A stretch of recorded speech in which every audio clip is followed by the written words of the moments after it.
The line went dead. Silence swallowed the basement. Nobody moved. Nobody spoke. The only sound was the faint hum of the tape recorder.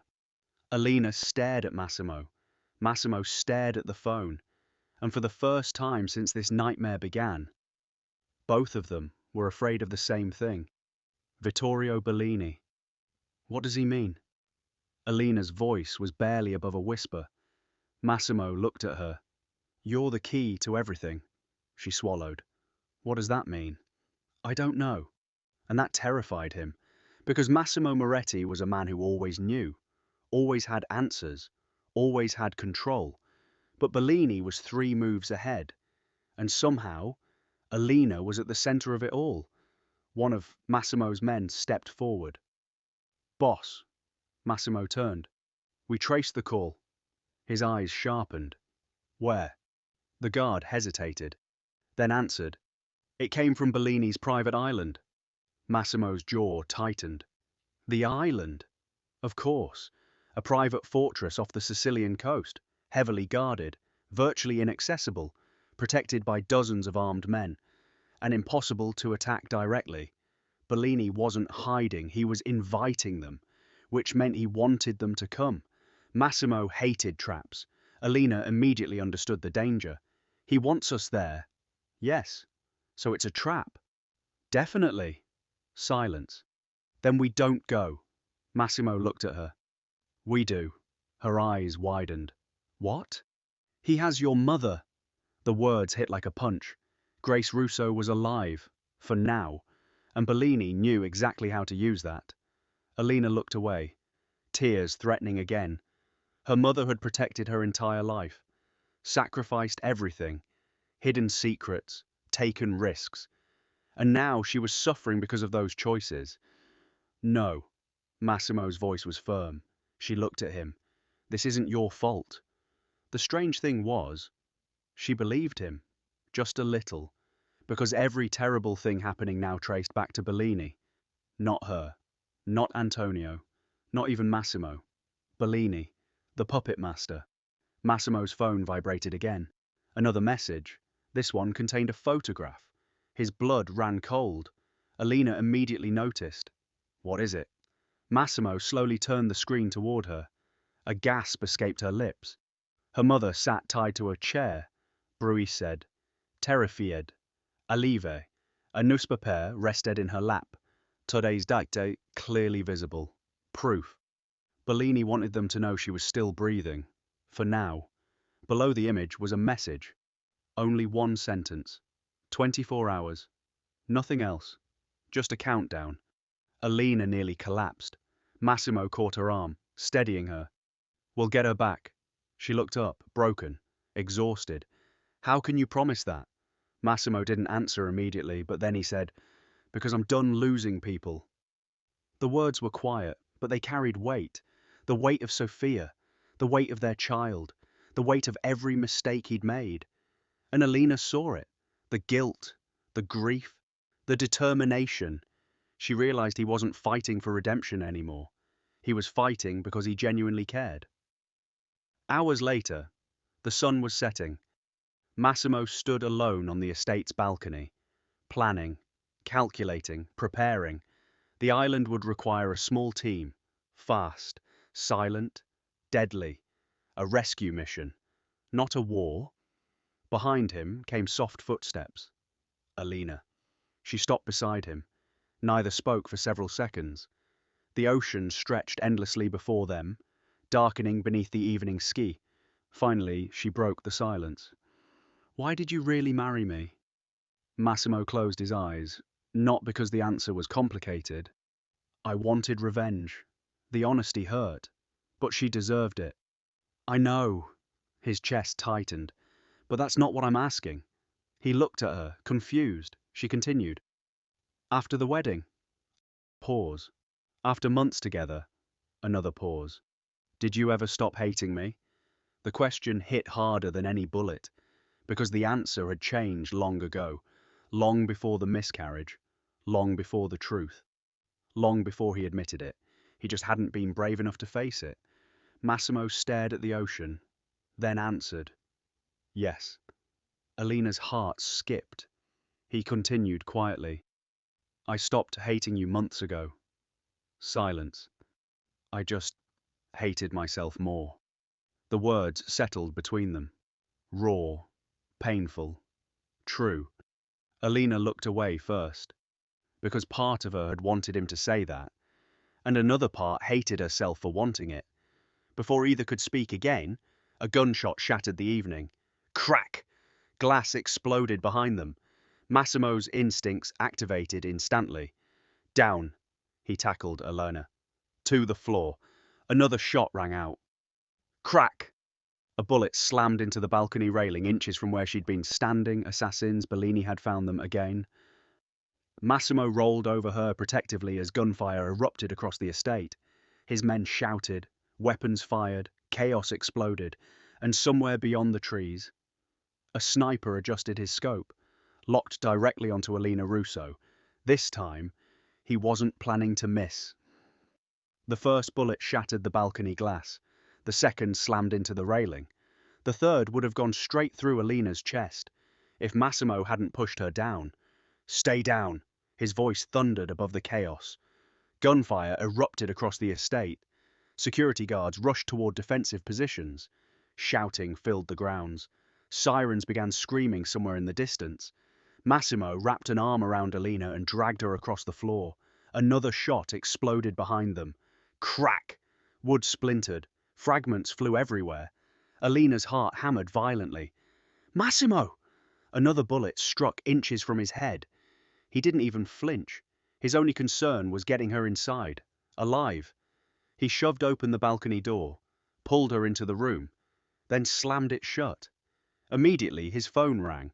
Massimo already knew who it was. Bellini. He answered, furious. What? A soft chuckle greeted him.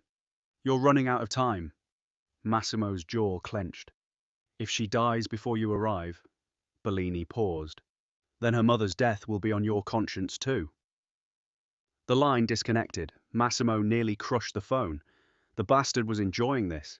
Every second, every death, every ounce of fear. Bellini wasn't trying to kill Alina immediately. He was herding them, driving them toward the island, exactly where he wanted them, which meant one thing. The final answers were waiting there.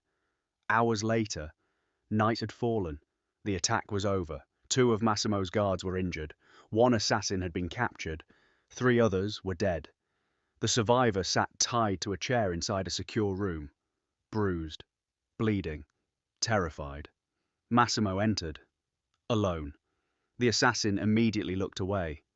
That was smart, because everyone in Sicily knew exactly who Massimo Moretti was, and everyone knew what happened when he was angry. Massimo sat down, silent. The assassin swallowed nervously. Bellini sent you. Not a question, a statement. The man remained silent. Massimo sighed. Wrong answer. 5 minutes later, the assassin was talking very quickly, and every word made the situation worse. There are more teams. Massimo froze. What? The man nodded frantically. Bellini hired multiple crews. A pause. Not just to kill her. Massimo's stomach tightened. Then why? The answer chilled the room. To capture her. Silence. Massimo stared. The assassin looked genuinely terrified now. Dead was the backup plan. Another pause. Alive was preferred. Massimo felt ice run through his veins, because that changed everything. Bellini didn't simply want Alina gone. He needed her. For something. The question was, what? Meanwhile, Alina sat alone inside one of the estate's guest rooms, unable to sleep. The birth certificate lay on the bed, the cassette recorder beside it. She stared at both, one claiming Bellini was her father, the other claiming Antonio Russo was.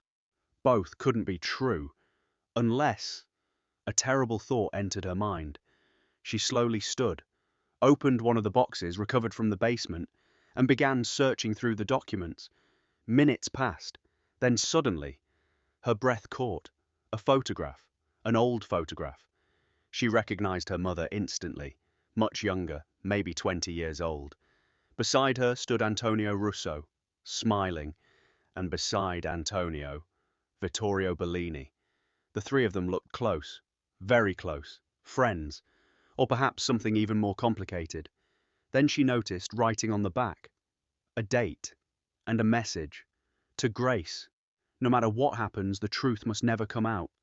The signature underneath made her blood freeze. Sophia Moretti, Massimo's sister. Alina dropped the photograph. Because suddenly Sophia wasn't just a victim. She had known the secret, years before her death, and she had been trying to protect it. A knock interrupted her thoughts. Massimo entered, his face grim. "Pack your things." Alina immediately stood. What happened? Massimo looked directly at her. "We're going to Bellini's island." Silence. Tomorrow. The final confrontation would begin. But neither of them knew that Bellini wasn't waiting alone. Because on the island, Grace Russo sat locked inside a luxurious room, and across from her stood Vittorio Bellini, holding a syringe, smiling. "Tomorrow," he said softly, "my daughter finally comes home." Grace's face turned white, because she knew something Massimo and Alina didn't, something terrifying. And if Vittorio revealed it, everything they believed about Alina's past would collapse. The island appeared at dawn, dark, silent, waiting, like a predator crouched beneath the morning mist. Alina stood on the deck of the yacht as the coastline slowly emerged from the fog. Behind her, Massimo's men checked weapons. Ahead of her waited the man who had destroyed countless lives, Vittorio Bellini, and somehow, the man who might be her father. The thought made her sick. Massimo walked beside her. "You don't have to do this." Alina didn't look at him. "Yes, I do."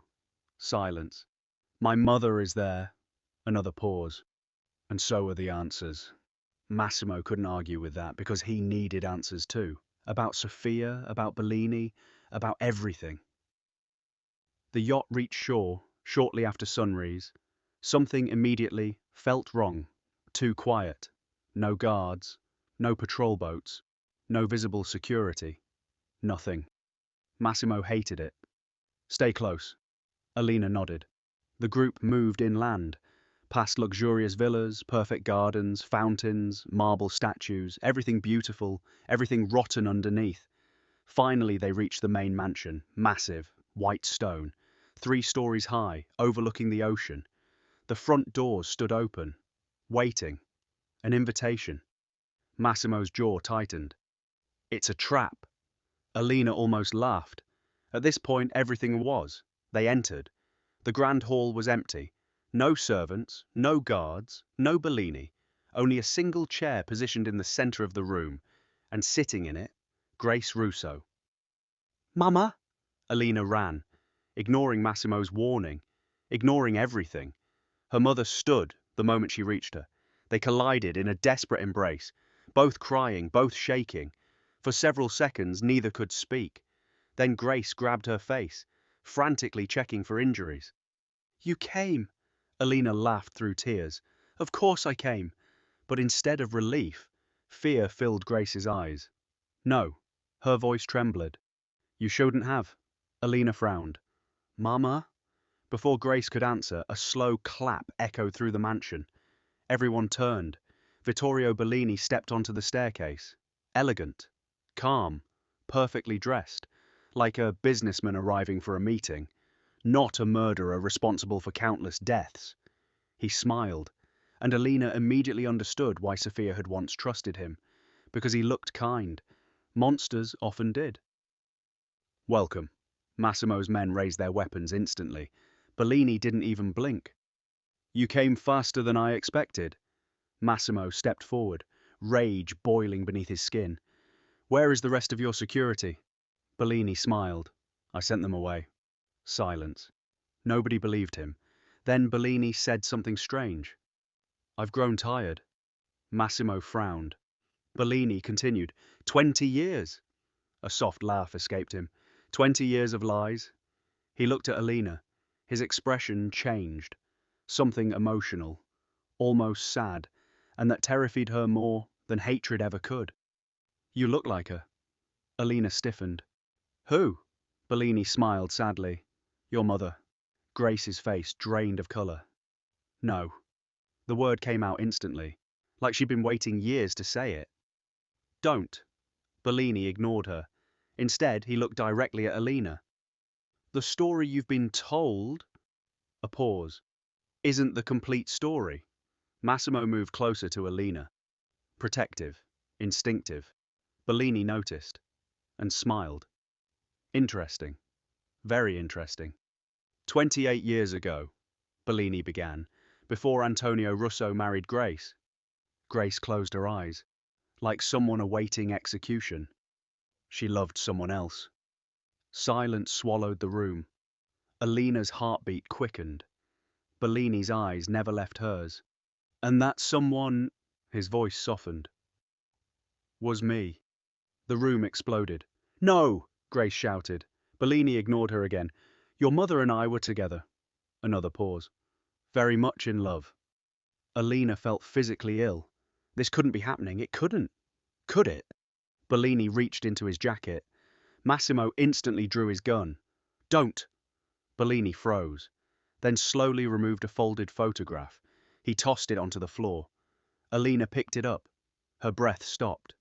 A younger Grace, laughing, standing beside a younger Vittorio, his arm around her waist, her head resting against his shoulder. They looked deeply in love. The photograph trembled in Alina's hands. No.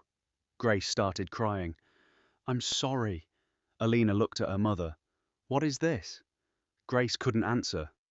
Couldn't, because the truth was written all over her face.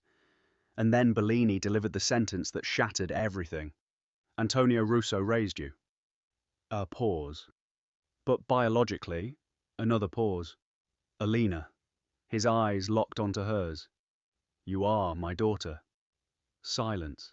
Absolute. Devastating.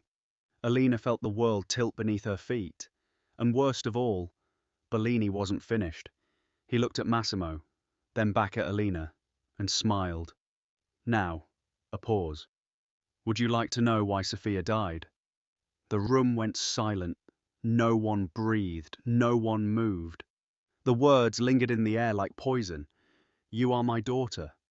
And then, would you like to know why Sophia died?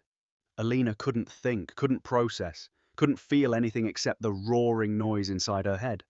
Antonio Rosso, the man who had raised her, the man who taught her to ride a bicycle, the man who kissed her forehead before school, the man who sat through her piano recitals, the man who called her my little star, hadn't been her biological father, yet somehow he was still her father, more than the monster standing across the room ever could be.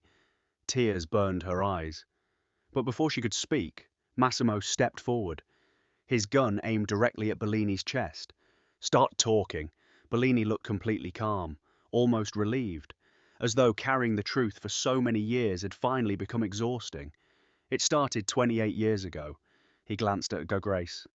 Before she chose Antonio. Grace looked away, unable to meet anyone's eyes. I loved her. Bellini's voice softened. For years. A bitter laugh escaped Grace. That isn't love. Bellini ignored her. When Grace became pregnant, he looked at Alina. I was happy. Alina felt sick. Then everything changed. Bellini's expression darkened. Because I discovered what my business partners were planning. Massimo frowned. What business partners? Bellini smiled humorlessly. The people who eventually became my enemies. A pause. They were laundering billions through political organizations, banks, shipping routes. Another pause. And they wanted me fully involved. The room remained silent. Bellini continued. I refused. Nobody expected that answer. Not even Massimo. Bellini largoed softly. Contrary to popular belief, I wasn't always the villain. Then his smile disappeared. They threatened Grace. The room froze. They threatened my unborn child. His eyes found Alina again. So I made a choice. Grace suddenly shouted, You abandoned us! Bellini's jaw tightened. To protect you. No! Her voice echoed through the mansion. You disappeared. Tears streamed down her face. You let me believe you didn't care. Bellini finally looked away. For the first time, guilt appeared. Real guilt. I thought distance would keep you alive. Silence. Instead, I lost everything. Nobody spoke. Because sometimes people become monsters slowly, one terrible decision at a time. Then Massimo lowered his weapon slightly. What does this have to do with Sophia? Bellini's face hardened immediately. Everything changed. The sadness vanished. The monster returned. Sophia found out. Massimo froze. Bellini continued. 3 years ago. A pause. She discovered old financial records. Another pause. Documents connecting powerful people to crimes stretching back decades. Massimo's heartbeat accelerated. Sophia, his sister, always curious, always brave, always unable to leave dangerous questions unanswered. Bellini sighed. She came to me. Silence. She wanted help exposing them. Massimo felt the room spin. What? Bellini nodded. I tried to stop her. Another pause. I begged her. Massimo stared, because Bellini sounded sincere, terrifyingly sincere. Sophia wasn't killed because of me. The words hit like a bomb. What? Massimo whispered. Bellini looked directly at him. I didn't order Sophia's murder. Silence. Nobody moved. Nobody breathed. What are you saying? Bellini's eyes darkened. I'm saying someone else did. The room exploded. Massimo surged forward, grabbing Bellini's collar. Who? Years of grief, years of rage, years of guilt. Everything erupted at once. Who killed my sister? Bellini didn't resist, didn't fight. Instead, he whispered, Your uncle. The world stopped. Massimo released him instantly. No, Bellini nodded. Franco Moretti. Massimo stumbled backward. His uncle, his father's brother, the man who helped raise him after his father's death, the man he'd trusted his entire life. No. Bellini's expression remained grim. Franco was one of the original partners. A pause. The organization Sophia uncovered belonged to him. Massimo felt sick. Because suddenly, pieces fit. Missing pieces, unanswered questions, things he'd ignored for years. And worst of all, Franco had always been the loudest voice demanding revenge, demanding Antonio Russo pay, demanding blood, directing Massimo's rage, like a shepherd leading a sheep. Oh my God, Massimo whispered. Bellini nodded.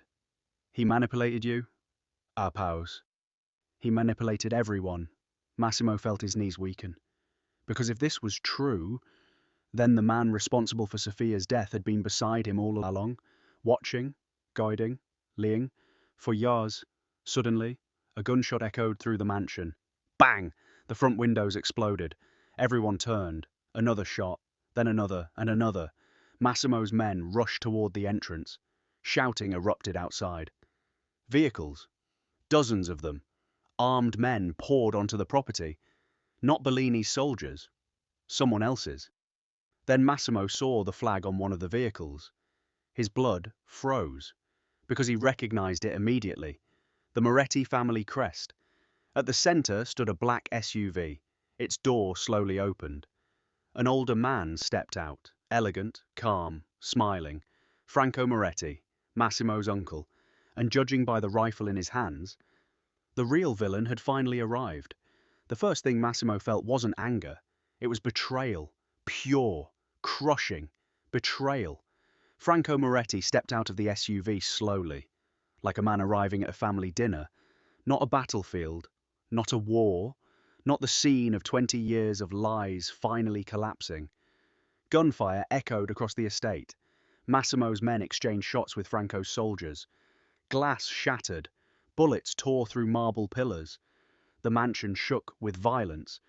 But Massimo barely heard any of it, because all he could see was his uncle, the man who had taught him how to drive, how to shoot, how to lead, the man who sat beside him at Sophia's funeral, the man who held him while he cried, the man who murdered her.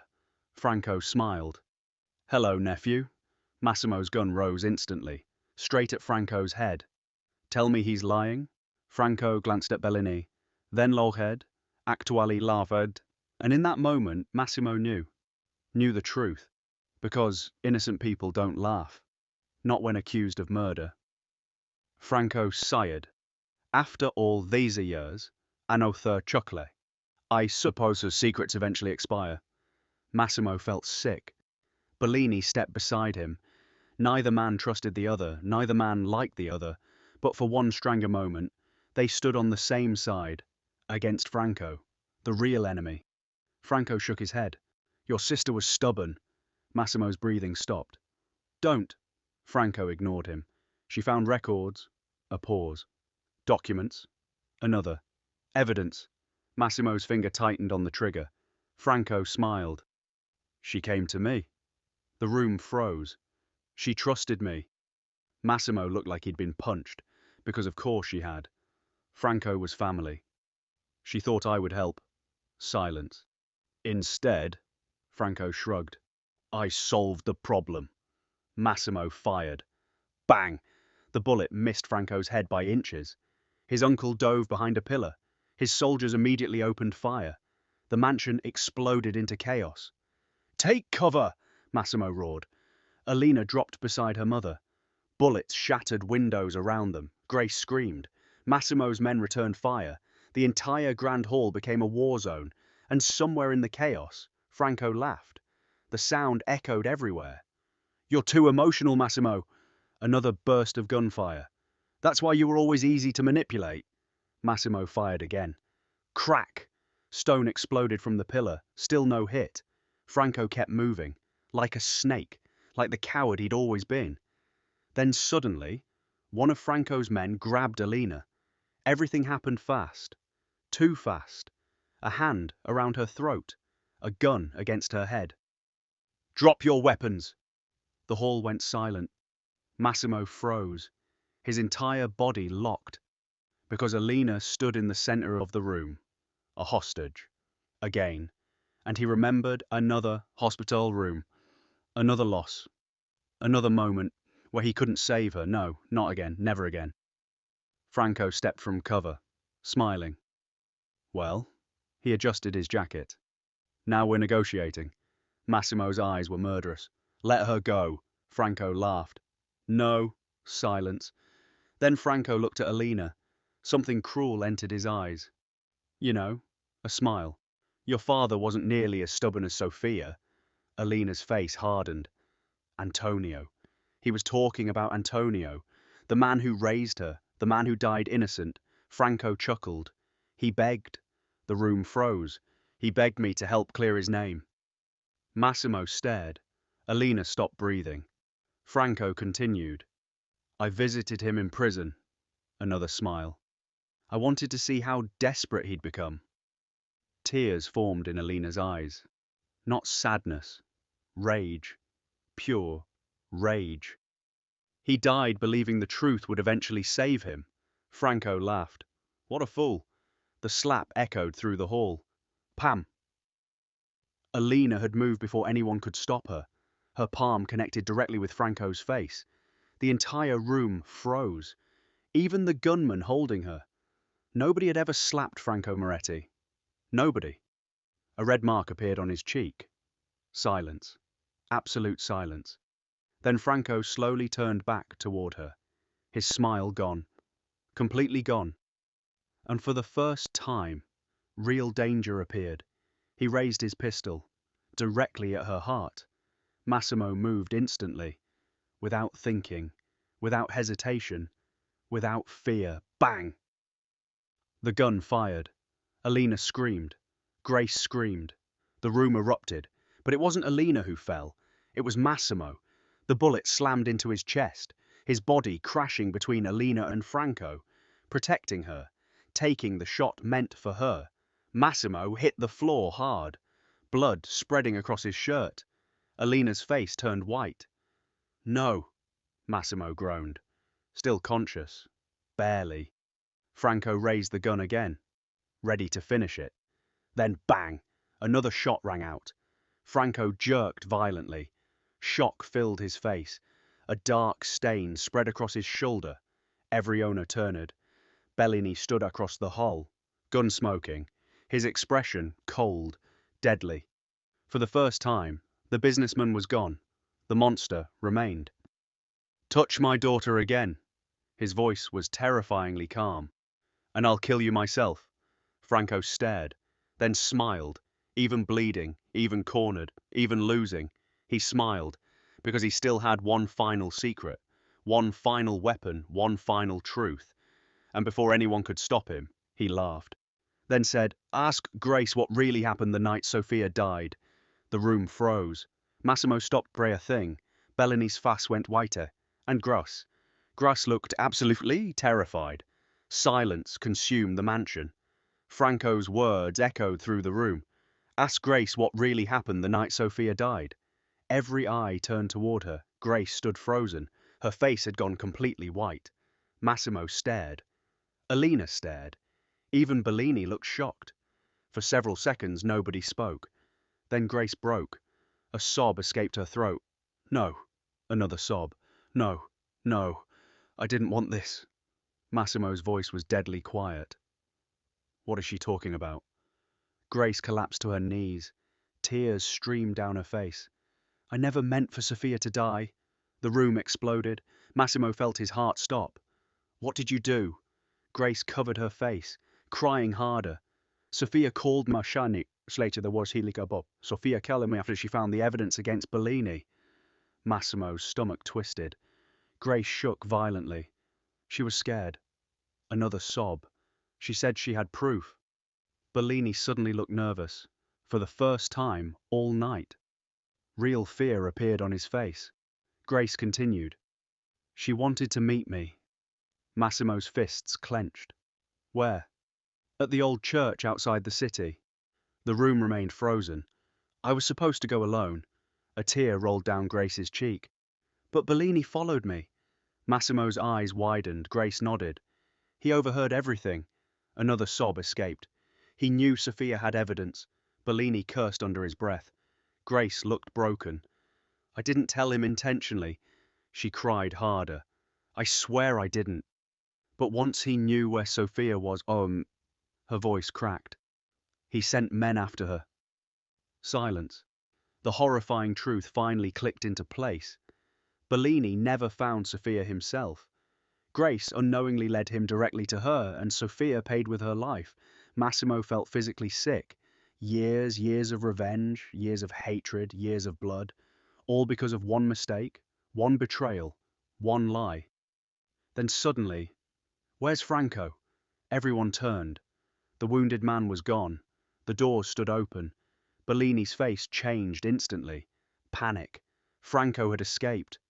Find him! Massimo roared. His men moved immediately. Dozens of armed soldiers stormed outside. The estate erupted into chaos. Franco was injured, bleeding heavily from his shoulder. But desperation made men dangerous. He staggered across the gardens, toward the front gate, toward freedom. He almost made it. Almost. Massimo's men poured out. Franco turned, too late. They slammed him into the ground. His scream echoed across the estate.